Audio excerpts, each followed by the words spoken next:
स्वामी, आपके कहने से मैं अवश्य रामकृष्ण का जाप करूंगा, लेकिन क्या ये जाप गीता में कहीं लिखा है? नहीं, गीता जी में तो नहीं लिखा।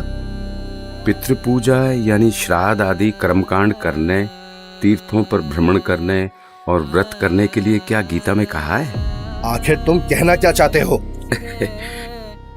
कुछ नहीं स्वामी, मैं तो बस ये समझना चाह रहा हूँ, जब गीता जी में व्रत के लिए मना किया गया है तो फिर आप एकादशी के दिन भूखे क्यों मरते हो?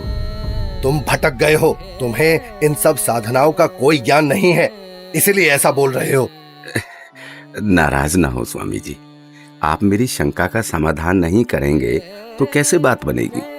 आप ही बताएं, ये सरोवर जिसमें आपने स्नान किया है, जिसको आप मोक्ष पाने का साधन मानते हैं, लेकिन इस जल के अंदर करोड़ों जीव रहते हैं जिन्हें आपने अभी स्नान करते समय अपने हाथों पैरों से रगड़ रगड़ कर मार डाला है।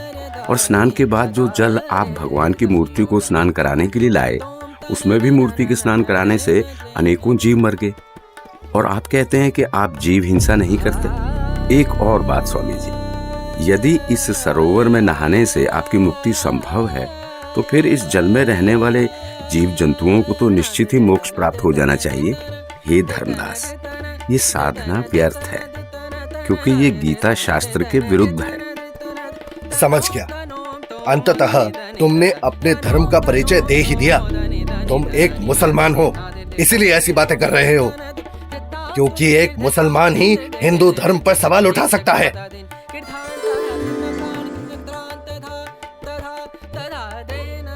अरे,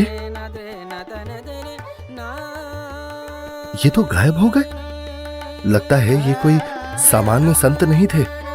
मुसलमान होकर भी उनको हिंदू शास्त्रों का पूर्ण ज्ञान है। ये जरूर कोई देव पुरुष है। वे सही ही तो बता रहे थे। हे परमात्मा, एक बार फिर से वही संत मिले तो मैं अपना हठ छोड़कर नम्र भाव से संपूर्ण ज्ञान समझूंगा। हे भगवान, माफ करो मुझे।